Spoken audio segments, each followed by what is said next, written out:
Premium smartphones have become pretty predictable when it comes to design. There is usually a large display up front, thin bezels, a metal frame around the sides, a sizable camera system on the back, and glass covering everything.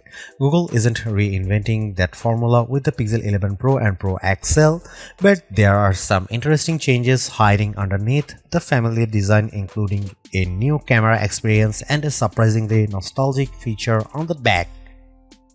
The Pixel 11 Pro starts at $1,099 while the Pixel 11 Pro XL costs $1,299 in terms of overall size. Both phones remain very close to the Pixel 10 Pro generation.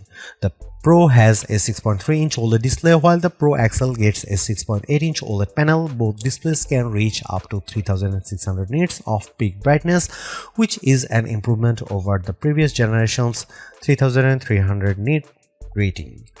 There are 4 new colors this time: Canyon, Fog, Olive, and Obsidian. Canyon is the standout for me, but its polished gold frame and salmon-colored Gorilla Glass Victus 2 back. The combination gives it a little more personality than some of the other options. But don't expect to see a completely different Pixel.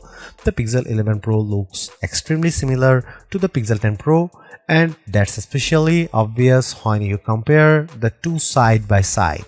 Google has clearly decided to keep the existing design rather than make a major visual change. The biggest internal upgrade is Google's new Tensor G6 processor. It comes with a new ISP that Google says can improve night sight photography by as much as 4.5 times. The company also claims 20% better power efficiency, 25% faster web browsing, and uploading that's up to 15% faster. The phone felt responsive during my hands-on session, but it's hard to properly judge those improvements in such a short amount of time.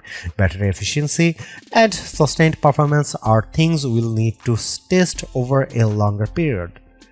Google has made one upgrade that's much easier to appreciate through storage. The Pixel 11 Pro now starts at 256GB instead of 128GB. That gives you considerably more space for photos, videos, apps, and games without immediately having to pay for a higher storage tier. RAM remains available in 12GB and 16GB configurations, with the higher capacity paired with the 512GB and 1TB models.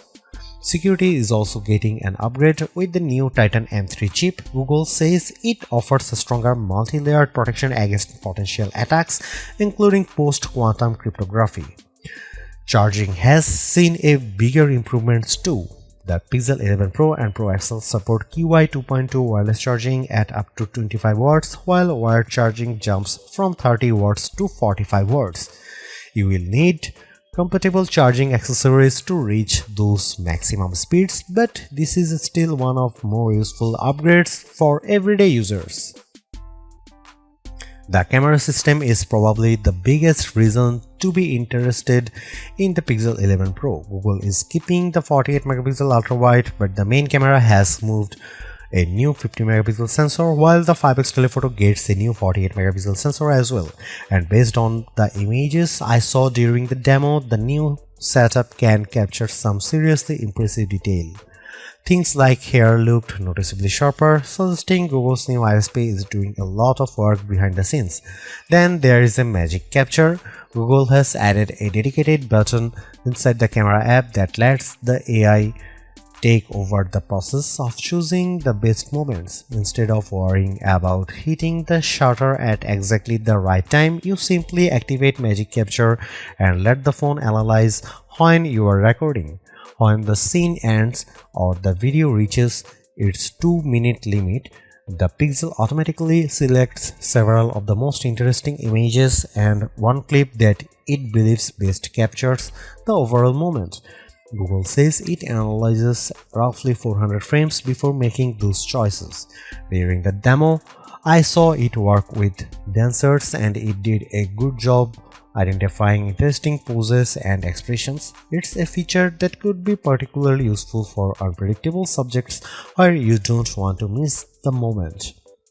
If you prefer to control the look of your photos yourself, Google has also added camera looks.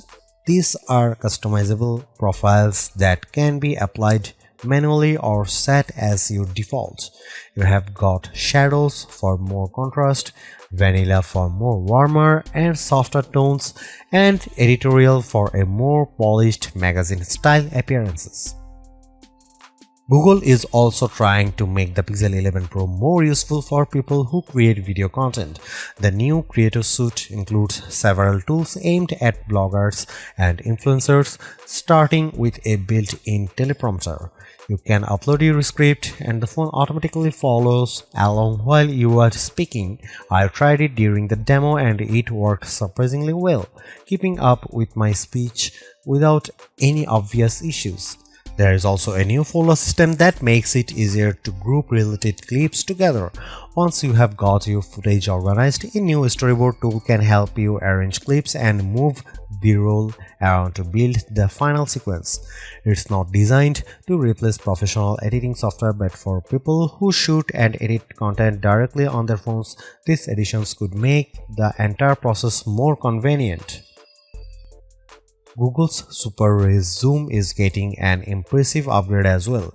The Pixel 11 Pro can now reach up to 120x digital magnification, which is higher than the 100x space zoom offered by Samsung's Galaxy S26 Ultra. At that level, keeping the phone steady is obviously difficult, and getting your subject properly framed can be a challenge. But Google's demo was convincing. A tiny Android figure was placed on top of a wall more than 50 feet away, around 2 rooms from the phone. The figure looked blurry in the viewfinder, but after the Pixel finished processing the shot, the final image came out surprisingly sharp. So 120x isn't going to make every distant subject look perfect, but Google's AI processing can clearly do more than I expected with a very challenging shot. One of the most unexpected Pixel 11 features is called HiLight. If you remember older phones, you may remember small notification LEDs that would blink whenever you received an alert.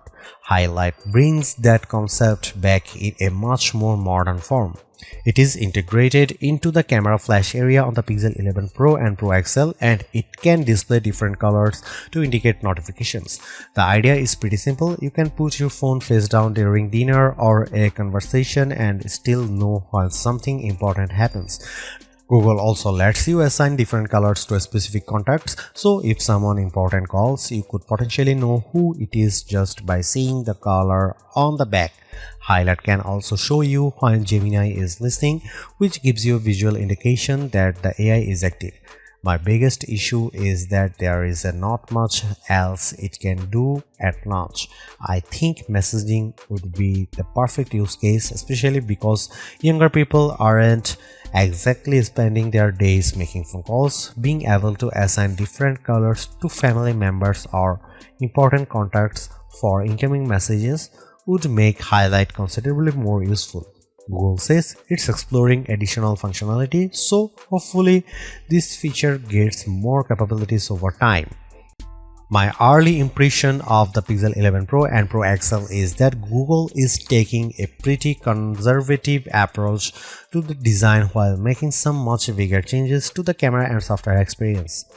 From the outside, these phones are extremely familiar, but the camera upgrades are much more significant. You have got 2 new sensors, a new ISP, Magic Capture, 120x Super Ray Zoom, and a Creator Suite with tools that could be genuinely useful for people who shoot a lot of content. Magic Capture is probably one of the features I am most interested in testing further, letting the phone analyze hundreds of frames and automatically pick the best moments could make a real difference when you are trying to capture unpredictable action. HiLight is another feature I like, even though its launch functionality feels limited. There is a lot of potential there if Google eventually adds support for more types of notifications, especially messages. The more straightforward upgrades are also welcome. Base storage is now 256 GB, wired charging has increased to 45 watts, and QI 2.2 wireless charging can reach 25 watts. The catch is the price. The Pixel 11 Pro starts at $1,099 and the Pixel 11 Pro XL at $1,299, both representing a $100 increase over their predecessors. So the real question is whether the new camera system, AI features, and other improvements are enough to make the higher price worthwhile. Based on this first hands-on experience, the Pixel 11 Pro may look familiar, but Google has packed plenty of new technology into that familiar design. The Pixel 11 Pro and Pro XL are available for pre-order now, with sales officially beginning August 20.